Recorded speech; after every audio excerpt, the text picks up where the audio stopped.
Imagine this. It's a blistering hot summer afternoon in a quiet rural town. The kind of town where everybody knows everybody, where the biggest gossip of the week is who brought the wrong pie flavor to Sunday service. On this particular day, though, something happened that would burn itself into the memory of every person who lived there. A maintenance crew was called to inspect a large, sealed water tank on the edge of town, something routine, something boring. These men expected a quick job, maybe a bit of rust scraping, maybe some tightening of valves. But when one of them pried open the thick, bolted hatch at the top and peered inside, he froze. Because what his flashlight revealed wasn't rust. It wasn't sediment. It was a skeleton. A human skeleton, curled unnaturally at the bottom of the tank, sealed away in darkness, hidden from the world, until now. And here's the part that makes this even worse: this tank wasn't abandoned. It wasn't forgotten. It had been active. That water had been used by the entire town. For years. Pause for impact. So how in the world does a human skeleton end up inside a sealed water tank? Who was this person? Was it an accident, or a murder carefully hidden in plain sight? And most chilling of all, had the town unknowingly been drinking death all these years? Backhand index pointing. Right before we dive into this twisted and deeply unsettling case, hit that subscribe button and turn on notifications. We tell dark, strange, and mysterious true crime stories like this one, always. You won't want to miss the shocking turns in this case. The setup: a town of secrets. The story begins in the late 1990s, in a small American town that, to outsiders, looked like the picture of peace. It had one gas station, a single diner where retirees drank coffee until their hands shook, and a main street lined with faded brick buildings that had seen better days. But despite the sleepy exterior, the town had its share of quiet anxieties. Factories had closed. Families were moving away. And whispers of old secrets still drifted through the narrow streets. The water tank, a massive steel cylinder rising on the outskirts of town, was one of those everyday landmarks nobody ever thought about. It sat on a scrubby hill, surrounded by a chain-link fence, feeding water through underground pipes into homes, schools, and businesses. It wasn't the kind of place anyone ever paid attention to. Until the skeleton. Discovery. The day of the discovery started out like any other for the maintenance crew. Two men, Tom and Richard, drove up the dirt road leading to the fenced compound. They had been called out because a resident had complained of a strange metallic taste in the tap water, and the city wanted the tanks checked for contamination. When they arrived, everything looked normal. The padlock on the gate was intact. The tank's hatch bolts were tight. But as Tom climbed the ladder and began loosening the bolts, he noticed something odd.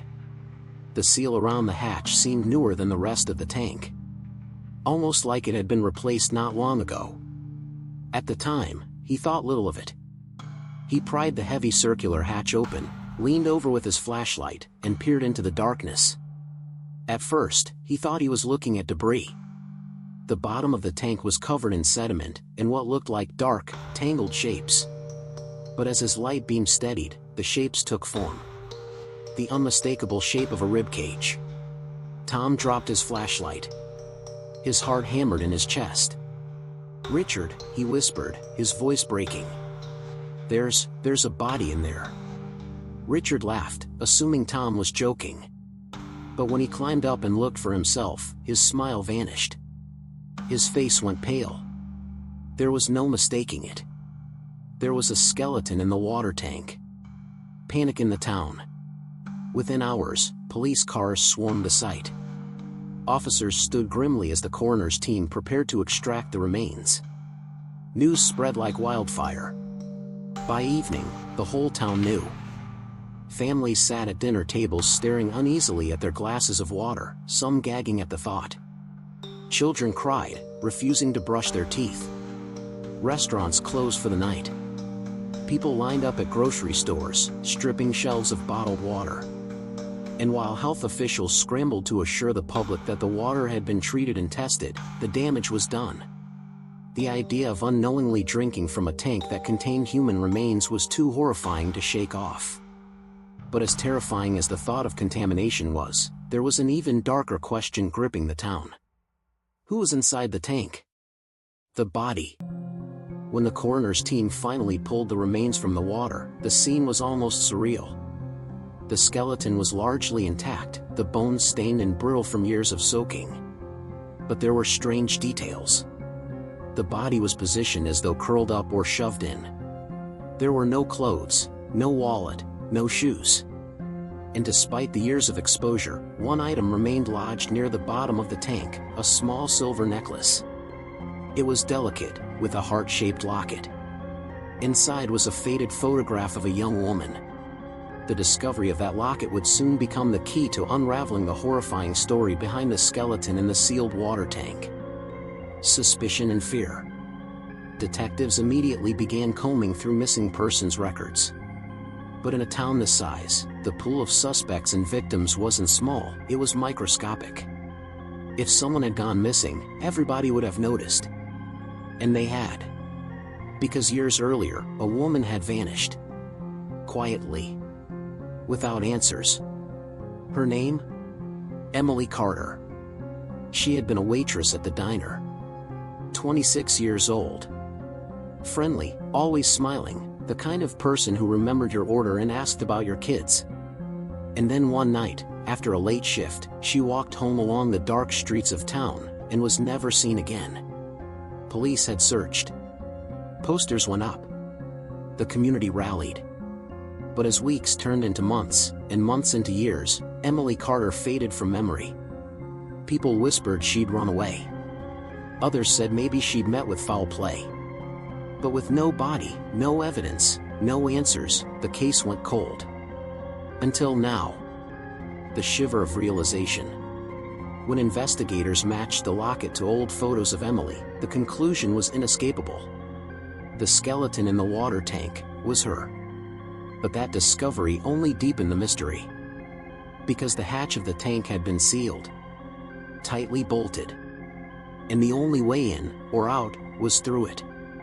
Which meant someone had deliberately placed her body inside and locked it up. This wasn't an accident. It was a cover-up. And the question that haunted everyone wasn't just who put her there, but why. The investigation begins. The discovery of Emily Carter's skeleton in the sealed water tank didn't just rattle the town, it ignited a full-scale investigation that dredged up old wounds, old secrets, and fears that the past had never truly been buried. Detectives from the county sheriff's office descended on the town within days, combing through old case files, interviewing anyone who had known Emily, and trying to piece together how her body ended up inside one of the most secure, sealed structures in the entire community. From the start, though, there were three major problems. 1. Time. Emily had been missing for nearly a decade. Witnesses' memories had faded. Records were incomplete. Leads had gone cold. 2. The tank itself. The hatch bolts had been secure. The padlock looked untouched. Whoever placed Emily inside had done so without leaving a single obvious trace. 3. Fear. The town didn't want to talk. Emily's disappearance was painful enough the first time. Now, with her body found in such a grotesque and public way, people closed ranks. But the detectives pressed on. The first suspect, the boyfriend. Every missing persons investigation starts with those closest to the victim. And in Emily's case, that meant one man, David Miller. David had been Emily's boyfriend at the time she vanished. He was 29, a mechanic at the local auto shop. He had a reputation for being rough around the edges, loud, hot-tempered, and more than a little jealous. When Emily disappeared, David had been questioned extensively. He swore up and down he had nothing to do with it. His alibi was that he'd been drinking with friends at the local bar until closing that night, and several patrons had backed up his story. With no body, no evidence, and no proof, the police eventually let him go. But now, with Emily's remains discovered in a sealed tank, suspicion turned right back to him. The interrogation. Detectives brought David in for questioning. 10 years ago, one detective began, leaning across the table, "Your girlfriend disappeared." And now we've found her body in a water tank. You're telling us you had nothing to do with that? David shifted uncomfortably. His face was pale, but his jaw was set. I told you then, and I'll tell you now, I didn't touch her, he said. Emily and we fought, yeah. Everyone knows that. But I never would have hurt her. Never. Where were you the night she disappeared? David rubbed his forehead. At the bar. Ask anyone. I was there till they kicked us out. The detectives pressed harder. The tank was sealed. Whoever put her in there had access. Do you know who would have had access? David hesitated. His eyes flicked to the side, just for a second. And the detectives caught it. Who? One of them asked sharply. Who else could have opened that tank? But David shook his head, refusing to say more. That flicker of hesitation, though, it was enough to plant doubt. The water department. The sealed tank wasn't some random hiding spot. It belonged to the town's water department. Access to it was strictly limited. Only a handful of people had keys to the compound and the tools to open the hatch. Investigators pulled records, digging into who had worked for the department around the time Emily vanished. That's when another name surfaced, Carl Jennings. Carl was the town's water superintendent in the late 90s. He was in his 40s back then, a gruff, private man who lived alone in a small house near the woods. He'd retired a few years earlier and moved out of state, but at the time of Emily's disappearance, he was one of the only people who could have accessed that tank.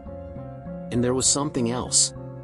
According to a few old-timers at the diner, Carl Jennings had been fond of Emily. Too fond. The rumors. Emily had worked at the diner for years. She was friendly, sweet, the kind of girl who brightened up the room. Everyone liked her. But some men liked her too much. According to whispers, Carl would come into the diner on his lunch breaks, sit at the counter, and always ask for Emily to serve him. He'd leave big tips, linger in conversation, sometimes even wait around after his meal just to talk to her. Emily, being polite, never caused a scene. But her friends remembered how uncomfortable it made her. One of her coworkers recalled Emily once saying, "If Carl asks me one more time if I want to see the tank, I swear I'm quitting." At the time, everyone laughed it off. Carl was just lonely Carl. Creepy, maybe, but harmless. Now, though, that memory took on a horrifying new meaning. The house search. Armed with this lead, detectives tracked Carl Jennings down. He was living in a trailer park 2 states over, long retired, his health failing. When they knocked on his door, Carl looked genuinely shocked to see them. But when they explained they were investigating the discovery of Emily Carter's remains, his expression hardened. "I told you back then," he muttered. "I don't know nothing about that girl." Still, the detectives pressed. Did he have keys to the tank? Did he ever take Emily up there? Did he know anything about how her body ended up inside? Carl denied everything. But when they obtained a warrant and searched his trailer, they found something chilling. In the back of a closet, inside a dusty shoebox, was a collection of old photographs. Most were of the town, street fairs, parades, community events. But tucked in the middle were dozens of candid photos of Emily. Emily walking to work. Emily serving customers at the diner. Emily sitting on a bench reading a book. None of the photos appeared to have been taken with her knowledge. It was clear, Carl Jennings had been watching her. The timeline. The detectives now faced a haunting possibility. Emily disappears after work one night. Because the hatch of the tank had been sealed. Tightly bolted. And the only way in, or out, was through it. Which meant someone had deliberately placed her body inside and locked it up. This wasn't an accident. It was a cover-up. And the question that haunted everyone wasn't just who put her there, but why. The investigation begins. The discovery of Emily Carter's skeleton in the sealed water tank didn't just rattle the town, it ignited a full-scale investigation that dredged up old wounds, old secrets, and fears that the past had never truly been buried. Detectives from the county sheriff's office descended on the town within days, combing through old case files, interviewing anyone who had known Emily, and trying to piece together how her body ended up inside one of the most secure, sealed structures in the entire community. From the start, though, there were three major problems. 1. Time. Emily had been missing for nearly a decade. Witnesses' memories had faded. Records were incomplete. Leads had gone cold. 2. The tank itself. The hatch bolts had been secure. The padlock looked untouched. Whoever placed Emily inside had done so without leaving a single obvious trace. 3. Fear. The town didn't want to talk. Emily's disappearance was painful enough the first time. Now, with her body found in such a grotesque and public way, people closed ranks. But the detectives pressed on. The first suspect, the boyfriend. Every missing persons investigation starts with those closest to the victim. And in Emily's case, that meant one man, David Miller. David had been Emily's boyfriend at the time she vanished. He was 29, a mechanic at the local auto shop. He had a reputation for being rough around the edges, loud, hot-tempered, and more than a little jealous. When Emily disappeared, David had been questioned extensively. He swore up and down he had nothing to do with it. His alibi was that he'd been drinking with friends at the local bar until closing that night, and several patrons had backed up his story. With no body, no evidence, and no proof, the police eventually let him go. But now, with Emily's remains discovered in a sealed tank, suspicion turned right back to him. The interrogation. Detectives brought David in for questioning. 10 years ago, one detective began, leaning across the table, "Your girlfriend disappeared. And now we've found her body in a water tank. You're telling us you had nothing to do with that?" David shifted uncomfortably. His face was pale, but his jaw was set. "I told you then, and I'll tell you now, I didn't touch her," he said. "Emily and we fought, yeah. Everyone knows that. But I never would have hurt her. Never. Where were you the night she disappeared?" David rubbed his forehead. "At the bar. Ask anyone. I was there till they kicked us out." The detectives pressed harder. "The tank was sealed. Whoever put her in there had access. Do you know who would have had access?" David hesitated. His eyes flicked to the side, just for a second.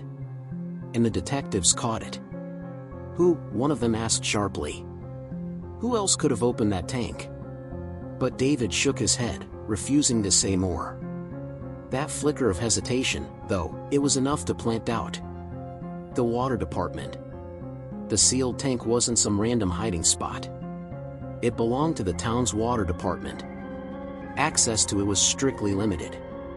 Only a handful of people had keys to the compound and the tools to open the hatch. Investigators pulled records, digging into who had worked for the department around the time Emily vanished. That's when another name surfaced, Carl Jennings.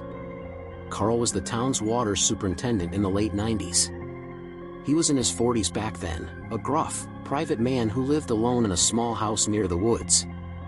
He'd retired a few years earlier and moved out of state, but at the time of Emily's disappearance, he was one of the only people who could have accessed that tank. And there was something else. According to a few old-timers at the diner, Carl Jennings had been fond of Emily. Too fond. The rumors. Emily had worked at the diner for years. She was friendly, sweet, the kind of girl who brightened up the room. Everyone liked her. But some men liked her too much. According to whispers, Carl would come into the diner on his lunch breaks, sit at the counter, and always ask for Emily to serve him. He'd leave big tips, linger in conversation, sometimes even wait around after his meal just to talk to her. Emily, being polite, never caused a scene. But her friends remembered how uncomfortable it made her. One of her coworkers recalled Emily once saying, "If Carl asks me one more time if I want to see the tank, I swear I'm quitting." At the time, everyone laughed it off. Carl was just lonely Carl. Creepy, maybe, but harmless. Now, though, that memory took on a horrifying new meaning. The house search. Armed with this lead, detectives tracked Carl Jennings down. He was living in a trailer park 2 states over, long retired, his health failing. When they knocked on his door, Carl looked genuinely shocked to see them. But when they explained they were investigating the discovery of Emily Carter's remains, his expression hardened. "I told you back then," he muttered. "I don't know nothing about that girl." Still, the detectives pressed. Did he have keys to the tank? Did he ever take Emily up there? Did he know anything about how her body ended up inside? Carl denied everything. But when they obtained a warrant and searched his trailer, they found something chilling. In the back of a closet, inside a dusty shoebox, was a collection of old photographs. Most were of the town, street fairs, parades, community events. But tucked in the middle were dozens of candid photos of Emily. Emily walking to work. Emily serving customers at the diner. Emily sitting on a bench reading a book.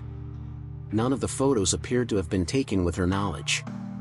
It was clear, Carl Jennings had been watching her. The timeline. The detectives now faced a haunting possibility.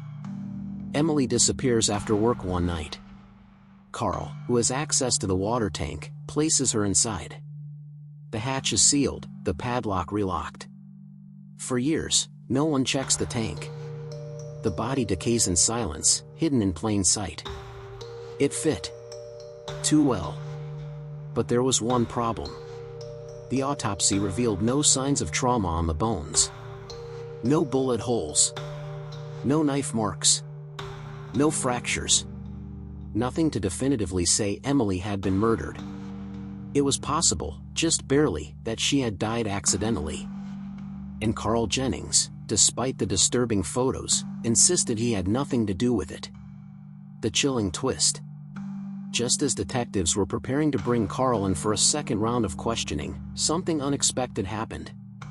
An elderly woman in town, someone who had never spoken up before, walked into the sheriff's office with a story. She claimed that on the night Emily disappeared, she had been out walking her dog near the edge of town. And she saw something strange. A truck parked by the water facility. A truck she recognized. David Miller's truck. The very same night Emily vanished. The dilemma. Now detectives had 2 suspects.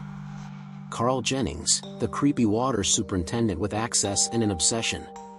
David Miller, the jealous boyfriend with opportunity and motive. Both men had connections to Emily. Both had reasons to be suspects. And both had threads of circumstantial evidence tying them to the water tank. But which one had sealed her inside? The atmosphere in town. As the investigation unfolded, tension in the town reached a boiling point. People whispered in grocery stores, stared at each other in church pews, and cast suspicious glances at neighbors. Was Emily's killer still walking among them? Mothers clutched their daughters tighter. Husbands and wives eyed each other across dinner tables, wondering what secrets they might be keeping. And through it all, the water tank loomed over the town like a silent, steel sentinel. A reminder that death had been hiding inside their daily lives for nearly 10 years. By the end of the second act, detectives were standing at a crossroads. They had 2 prime suspects, each with compelling reasons to be guilty. But the truth? The truth was even darker than they imagined. Because the real answer to how Emily Carter ended up inside that sealed tank would soon reveal itself, and when it did, it would shock not just the town, but everyone who heard the story. And it would prove that sometimes, the most horrifying monsters are the ones hiding in plain sight. The shattered alibi. Detectives were now walking a razor's edge. 2 suspects. 2 possible truths. But only one explanation for how Emily Carter's body had ended up sealed inside that tank. And then, just when they thought they had Carl Jennings pinned down, the case flipped upside down. David Miller's alibi cracks. For nearly a decade, David Miller had leaned on one thing, his alibi. The night Emily vanished, he swore he'd been at the bar with friends until closing. Several patrons had backed him up. That story had shielded him for years. But in the weeks after the skeleton was found, detectives re-interviewed those same patrons.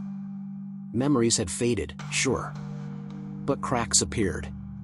One man admitted, "I don't remember him being there the whole night. I remember him showing up, but maybe he left for a bit. I can't say for sure." Another hesitated, then confessed she'd lied at the time. "David begged me to say he was there. I didn't want trouble. But the truth? I left early that night. I don't know where he was after that." Suddenly, David's alibi wasn't airtight. It was full of holes. Detectives dragged him back into interrogation. "You said you were at the bar all night," the lead detective pressed. "But witnesses are telling us otherwise." "So where were you, David? Did you drive your truck out to the water facility?" David clenched his fists on the table, his knuckles white. "You think I killed her?" he snapped. "I loved Emily. She was the best thing that ever happened to me. Why would I?" But then his voice broke. He buried his face in his hands and whispered, "She was going to leave me." The breakup. That admission cracked open a new angle.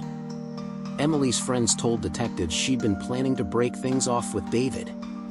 He was controlling, quick to anger, always showing up at her work to check on her. A week before she vanished, Emily confided to her best friend, "I don't think I can do this anymore. He scares me when he's mad." So the theory sharpened. Emily tells David it's over. He snaps. Something happens that night. And somehow, she ends up in the water tank. But there was still one massive problem with that theory. David had no access to the tank. The locked hatch mystery. The water tank was secure. Bolted hatch. Padlocked gate. Access limited only to the water department.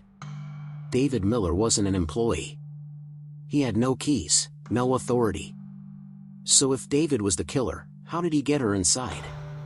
Detectives circled back to Carl Jennings. He did have access. He did have a disturbing obsession with Emily. And those candid photos of her? They painted him as far more than just lonely Carl. But the idea that both men might be involved, that possibility hadn't been considered. Not yet. A town meeting. As rumors spread, the town demanded answers. The sheriff's office held a meeting in the high school gym. Hundreds packed the bleachers, voices echoing with fear and anger.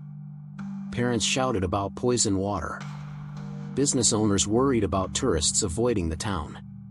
And older residents begged detectives to end the nightmare once and for all. During that meeting, something chilling happened. An elderly man, quiet, respected, a lifelong resident, stood up and asked a simple question. If Emily was in that tank all these years, then who's been keeping her car hidden? The gym went dead silent. The car. The truth was, Emily's old sedan had never been found. The night she disappeared, she was supposed to walk home, but her car wasn't in its usual spot near the diner. Police assumed at the time that she'd driven off and vanished. But this man claimed otherwise. He said he'd been hunting deer in the woods years earlier, and stumbled upon a car half buried in brush near an abandoned logging road. At the time, he thought nothing of it. But now, he was sure it was Emily's. Detectives jumped on the lead. Within days, they located the vehicle, rusted, sunken into the ground, its windows shattered. But the license plate? Still visible. It was Emily's car. Inside the car. When forensics combed through the vehicle, they made a shocking discovery. On the passenger seat was a single, shriveled scrap of fabric. After testing, it matched the uniform Emily wore at the diner. But more chilling was what they found in the trunk, a length of nylon rope, stiff with age, and stained with something dark. Forensic testing confirmed it. The stains were blood. Human blood. Emily's blood. The pressure builds. The evidence was damning. Someone had attacked Emily, shoved her into the trunk of her own car, and driven her body out to the water facility. But again, the locked hatch loomed over everything. How do you hide a body in a place that only a handful of people can access? The answer came from a surprising source. The janitor's memory. A retired janitor from the high school reached out to detectives. he remembered something odd from the time Emily vanished. One night, around midnight, he'd been driving home and passed by the water facility. And there, under the dim glow of the security light, he saw two figures. Two men. One tall, one stocky. Wrestling with something heavy near the hatch of the tank. At the time, he assumed it was just maintenance. But now, looking back, he was certain they were lifting something. Something shaped like a body. Two men. The idea clicked like a lock turning. What if David Miller killed Emily in a fit of rage, and then went to Carl Jennings for help hiding the body? Carl had the keys. The access. The knowledge of the tanks. David had the motive. The rage. The broken relationship. Together, they could have pulled it off. It was the perfect storm. But detectives needed proof. The breaking point. They decided to play the two men against each other. First, they leaned on Carl. Showed him the photos, the locket, the car. "We know you helped," they said. "David dragged you into this. But if you tell us the truth now, you won't take the fall alone." Carl, sweating, shaking, refused. "I didn't touch that girl," he muttered. "I swear it." Then they turned to David. Showed him the same evidence. Told him Carl was already talking. David's face crumpled. His breathing grew shallow. And then he whispered, it was supposed to be an accident.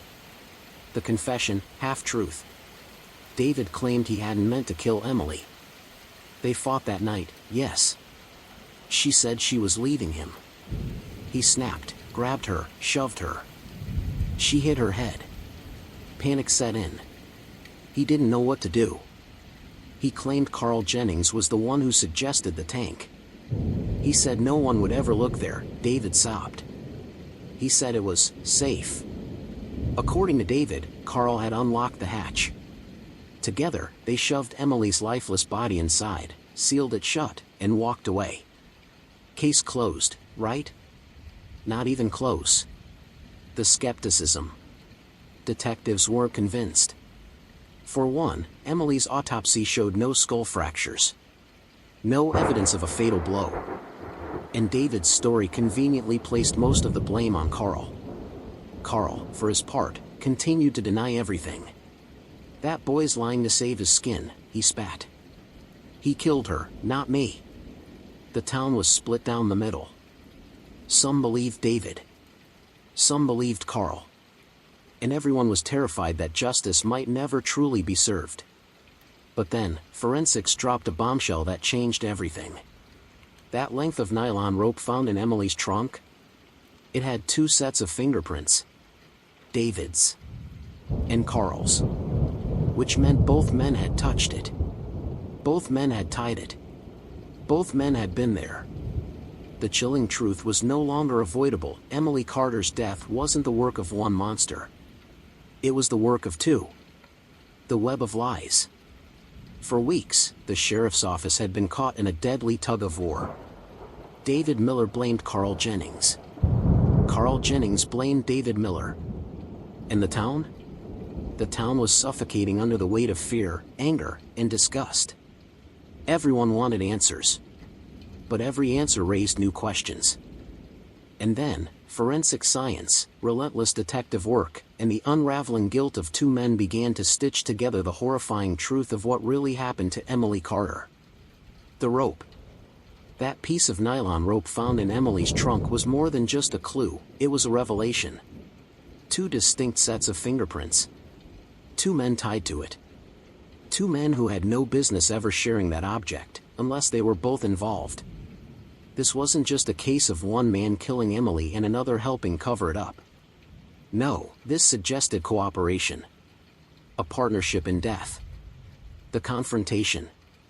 Detectives brought Carl and David in on the same day. Not in the same room, of course. But side by side, in two interrogation chambers separated by a wall, their words recorded, their lies compared in real time. With David, detectives pushed his guilt. "You admitted she hit her head. But rope was found." "Why rope? If it was an accident, why tie her up?" David broke into a sweat. His story wavered. He stammered, "I panicked. I didn't. I don't remember." Meanwhile, in Carl's room, the detectives shifted tactics. "David says you suggested the tank," they pressed. "That was your idea. He says you knew exactly how to hide her." Carl slammed his fist on the table. "That boy is lying. He killed her before he even came to me." But when they revealed the rope evidence, Carl's prints interlaced with David's, his face drained of color. The secret relationship. That's when a new detail surfaced, one that no one in town had ever suspected. Emily Carter had been caught between them. Friends came forward saying Emily had confided that Carl Jennings had been harassing her, yes, but also offering her help. He'd been whispering things like, "You deserve better than David. He'll ruin you. I could take care of you." At first, Emily laughed it off. But one night at the diner, Carl's persistence turned aggressive. David showed up unexpectedly, saw Carl leaning across the counter toward Emily, and the two men nearly came to blows right there in front of customers. That fight planted a poisonous seed. David and Carl both felt ownership over Emily. Both saw her slipping away. Both resented each other. And that toxic rivalry would soon turn deadly. The night of the disappearance. Through hours of interrogation and pieced together evidence, a timeline began to emerge. On the night of Emily's disappearance, Emily left the diner around 11:30 p.m. She was tired, planning to drive home. David intercepted her in the parking lot. Witnesses later remembered seeing his truck idling nearby. They argued loudly. Emily insisted it was over. She was done with him. David snapped. He shoved her, dragged her toward the car. In the struggle, he struck her, possibly knocked her unconscious. But here's the key: David didn't act alone after that. The midnight call. Phone records, though old and degraded, revealed one more twist. At 12:04 a.m., David placed a short call from a payphone outside the gas station. 1 minute, maybe less. The number he dialed? Carl Jennings's landline. Detectives confronted David with the evidence. Why call Carl at midnight? Why him, of all people? David's voice cracked. Because I didn't know what to do. And Carl hated me, but he hated seeing Emily with me more. I knew he'd help me hide it. Because it would get rid of her, forever. The pact of silence. So, David drove Emily's car out to a remote logging road, shoved her into the trunk, and met Carl. Carl brought the rope. Together, they tied her wrists and ankles, ensuring she couldn't move if she regained consciousness. And then, Carl proposed the unthinkable, the water tank. "No one will ever look there," he reportedly told David. "She'll be gone for good." The two men drove to the facility under cover of night. Carl used his keys to open the gate, unbolt the hatch, and unlock the padlock. Together, they lifted Emily's bound body, still unconscious, maybe even still alive, into the black maw of the tank. And then, with cold, mechanical precision, they sealed the hatch. The horror of realization. Forensics later revealed a sickening detail. There were scratch marks on the interior surface of the hatch. Tiny, faint, but unmistakable. Emily had woken up inside the tank. She had clawed at the steel from the inside, trying desperately to get out. Which meant she hadn't been dead when they sealed her in. She had drowned. Alone. In the dark. In the very water her neighbors would drink for years. The town's shock. When this detail leaked to the public, the town's collective grief turned into outrage. People screamed at David and Carl as they were escorted in and out of the courthouse. Mothers wept at the thought of what Emily endured in her final moments. Fathers clenched their fists, swearing vengeance. And still, the trial was far from straightforward. The legal battle. David's defense tried to spin the story. It was an accident, and Carl masterminded the cover-up.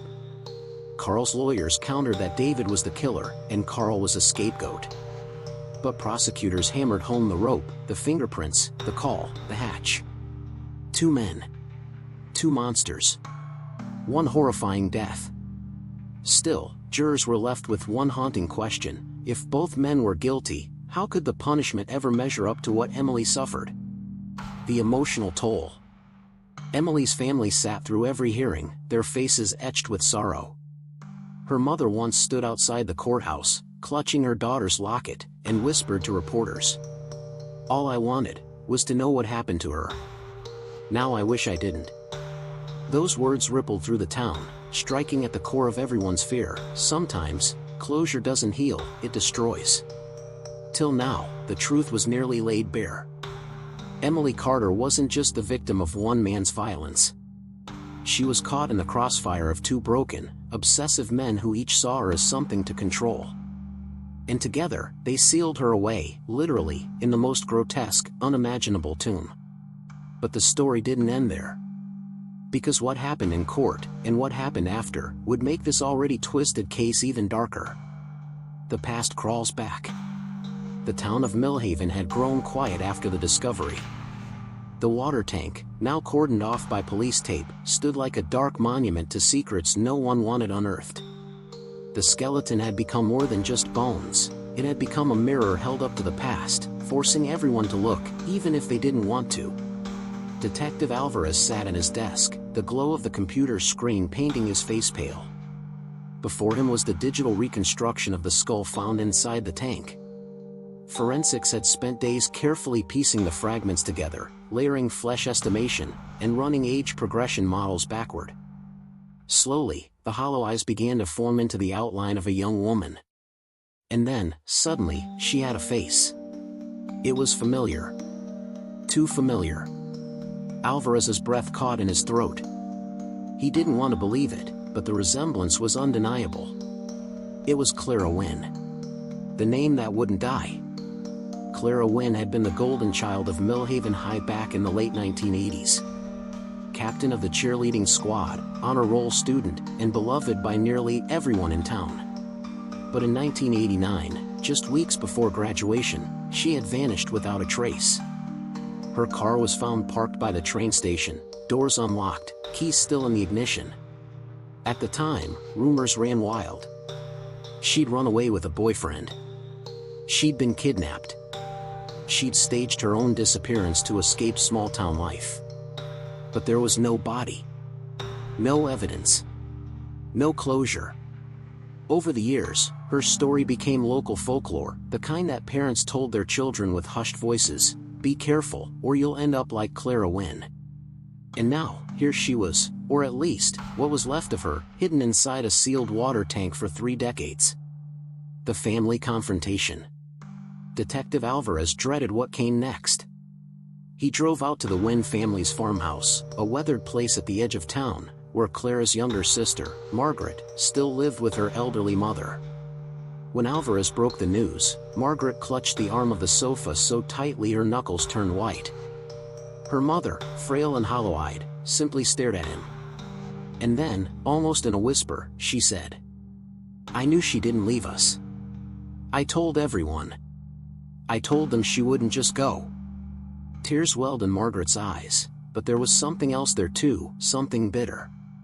So she was here. All along. And you people, you never looked. The words cut deep, but Alvarez didn't respond. Because in his heart, he knew she was right. Back then, police had dismissed the case as a runaway. Resources had been limited. Clara Wynne had been lost in the paperwork of a time before digital databases, before DNA mapping. And now, 30 years later, Alvarez had to answer for sins he hadn't even committed. A disturbing discovery. The coroner's report landed on Alvarez's desk a week later. Cause of death? Undetermined. But there were fractures along the ribs, and a hairline crack in the skull, signs of trauma. And then, something strange, fibers embedded in the bones. They weren't clothing fibers. They were coarse, industrial. The kind used in rope.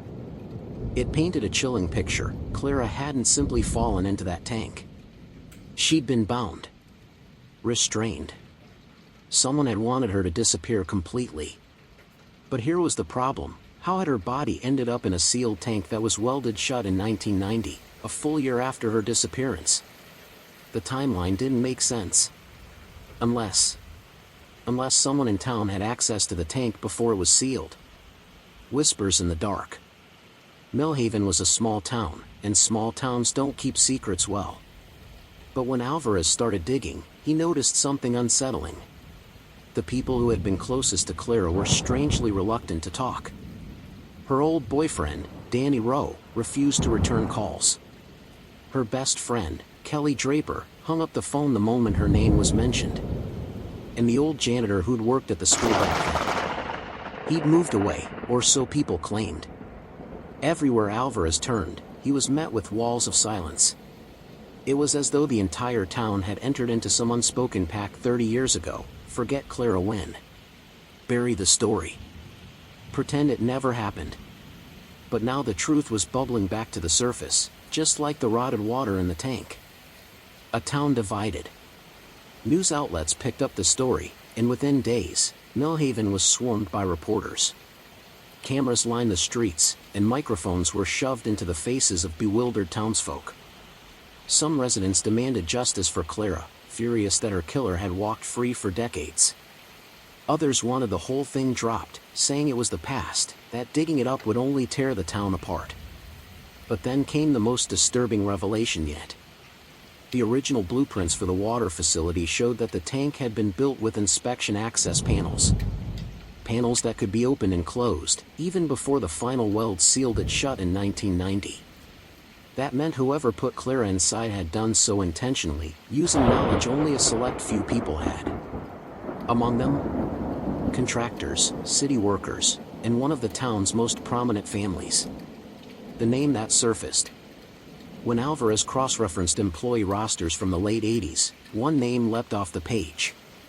A man who had worked on the water facility, had been there during the sealing of the tanks, and who also happened to be Clara Wynne's uncle. A respected figure in Millhaven. A man still living in town. And when Alvarez finally knocked on his door, the old man's eyes betrayed something Alvarez had seen 1,000 times before in criminals who thought they'd beaten the system. It was the look of someone who knew the past had finally caught up with him. The cracks in the mask. The evening Alvarez knocked on Harold Wynne's door, the air in Millhaven felt heavy. Clouds had rolled in, draping the town in a gray stillness that pressed against every window, every street corner. Harold opened the door slowly. He was in his 70s now, hair silver, skin wrinkled, posture hunched but still carrying the weight of authority. He had lived his entire life in Millhaven, a man people described as solid, dependable, even pillar of the community. But when Alvarez locked eyes with him, there was something, just a flicker, that didn't match the mask. It was the look of a man who'd spent decades keeping a secret buried, only to realize that secret had clawed its way back to the surface. Alvarez didn't waste time. "We found her, Mr. Wynne. We found Clara." For a second, Harold's lips parted as though he might speak. Instead, he pressed them shut, tightened his grip on the doorframe, and gave the slightest shake of his head. The interrogation room. 2 days later, Harold sat across from Alvarez in a cramped police interview room. Fluorescent lights buzzed overhead, and a tape recorder spun quietly on the table. Harold's lawyer sat stiffly beside him, but Alvarez wasn't interested in legal wrangling. He leaned in, voice low, steady, heavy with something Harold couldn't ignore. "We know Clara didn't just disappear. We know she was tied up. We know she was put inside that tank. And we know you were on site before it was sealed." Harold's hands trembled slightly, but he forced them flat on the table. "You don't know what you're talking about," he said. But Alvarez could feel it, there was fear in his tone. A slip of the tongue. Hours into questioning, Alvarez slid a photograph across the table, the reconstructed image of Clara's face. Harold's eyes flicked down, then away. And then, under his breath, he muttered something he likely hadn't meant to say out loud. "She shouldn't have fought me." The room fell silent. The lawyer stiffened. Alvarez froze. The words hung in the air like smoke.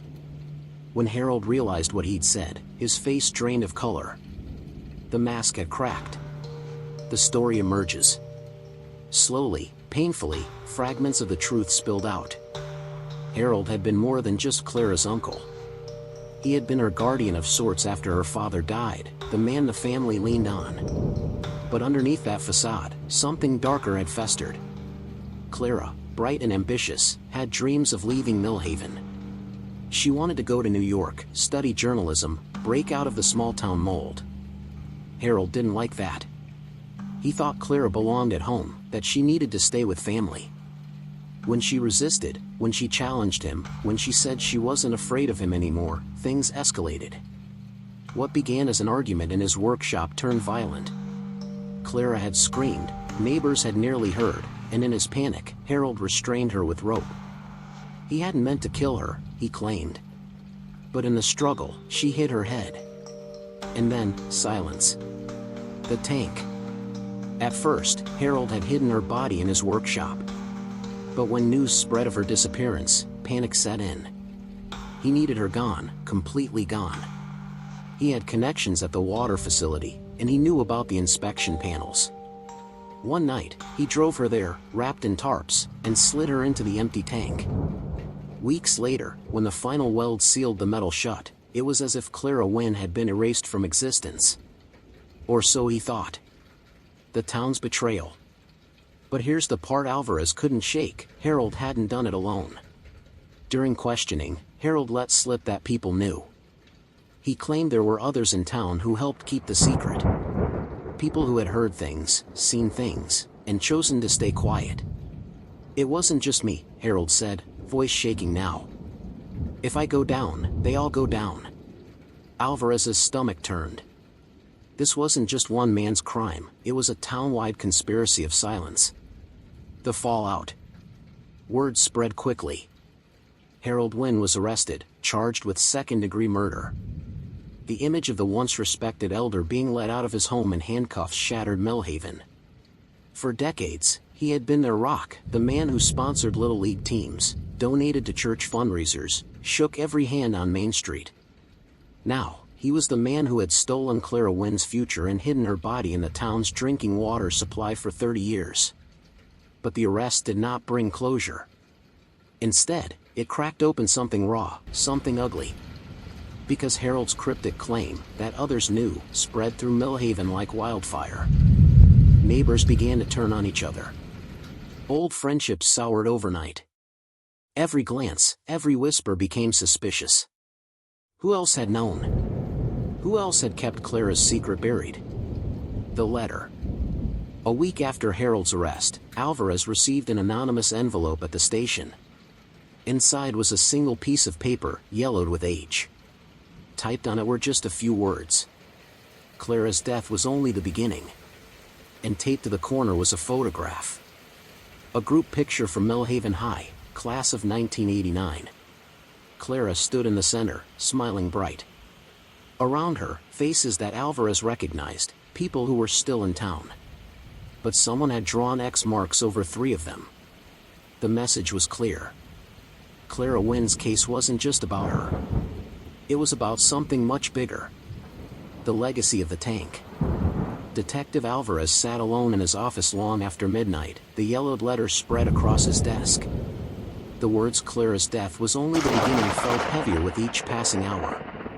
In the photograph, those 3 faces marked with X's haunted him. All 3 had been Clara's classmates.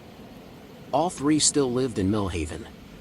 And all 3, as Alvarez would soon learn, had secrets of their own. The first mark. The first person marked in the photo was Danny Rowe, Clara's old boyfriend. Alvarez tracked him down, living quietly on the outskirts of town, working as a mechanic. At first, Danny denied everything. He said he hadn't seen Clara the night she vanished. But when Alvarez slid the letter across the table, Danny's demeanor collapsed. He admitted that Clara had come to him in tears the night before she disappeared. She told him she was afraid of her Uncle Harold. She said she was going to the police, that she was tired of the secrets, the threats, the way Harold controlled everything. But Danny had been young, scared, and when Harold showed up at his door later that same night, demanding to know what Clara had said, Danny cracked. He told Harold everything. In that moment, Danny realized he had signed Clara's death warrant. The second mark. The second face belonged to Kelly Draper, Clara's best friend. Kelly had been the last person to see Clara alive, at least, the last person who admitted it back then. When Alvarez confronted her, Kelly broke down.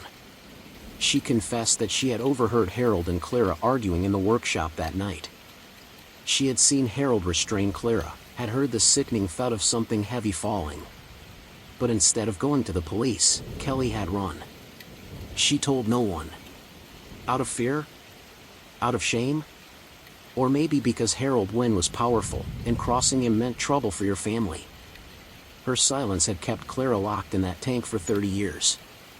The third mark. The final face chilled Alvarez to the bone. It wasn't a teenager, but an adult. The man marked with an X was Richard Cobb, the town's water commissioner in 1989.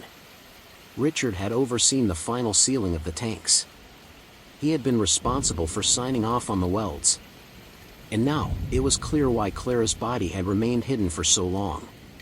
When Alvarez finally brought him in, Richard refused to speak at all. Not a word. But his silence said everything. He had known. He had seen. And instead of exposing Harold Wynn, he had ensured Clara's body would never be found. A conspiracy of silence. Piece by piece, the puzzle came together. Clara's death wasn't a random act of violence. It was the result of a conspiracy of silence. Harold had killed her. Danny had betrayed her. Kelly had abandoned her.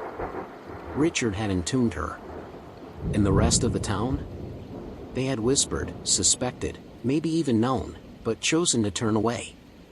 Because it was easier to bury Clara than to face the truth. The trial. Harold Wynn stood trial, but the courtroom became less about one man's guilt and more about Millhaven itself. Witness after witness admitted to things they hadn't revealed in 1989, rumors they'd heard, evidence they'd ignored, warnings they'd silenced. The prosecution painted Harold as a manipulative monster. The defense argued he was a product of a town that enabled him. In the end, Harold was sentenced to life in prison. But the verdict did little to heal the wounds. Because what hung over Millhaven wasn't just Harold Wynn's crime. It was the collective guilt of a community that had chosen silence. The water tank. Months later, the city ordered the demolition of the old water facility. The tank where Clara had been hidden for decades was cut apart piece by piece, metal shrieking as torches tore through it. But for many in town, its image lingered. They couldn't drive past without feeling the weight of it. They couldn't drink water without thinking of her bones resting in it all those years. The water tank wasn't just steel and rust. It had become a symbol of secrets, of complicity, of the darkness hiding beneath small-town smiles. The ghost of Clara Wynn. Detective Alvarez attended the quiet memorial service when Clara's remains were finally laid to rest. Only a handful of people came, her sister Margaret, now older, her voice trembling as she read a poem Clara had written as a teenager. She wanted the world, Margaret whispered. And we kept her locked in a cage. Alvarez stood at the back, listening, reflecting. He had solved the case, but there was no satisfaction. Clara Wynn wasn't coming back. Justice, if that's what you could call it, felt like too little, too late. And yet, Clara's story spread beyond Millhaven. Documentaries, news specials, podcasts, her name became known far outside the town's borders. Not because of her death, but because her death became a warning. That silence can kill. That secrets can rot a community from the inside out. The final twist. Months after the case closed, Alvarez received one last package at the station. No return address. Inside was another old photograph, this time of a different water facility, in a neighboring county. On the back were 5 words, scrawled in shaky handwriting. You haven't found them all. The chill Alvarez felt was deeper than any before. Because Clara Wynn's story wasn't just about Millhaven anymore. It was just the beginning.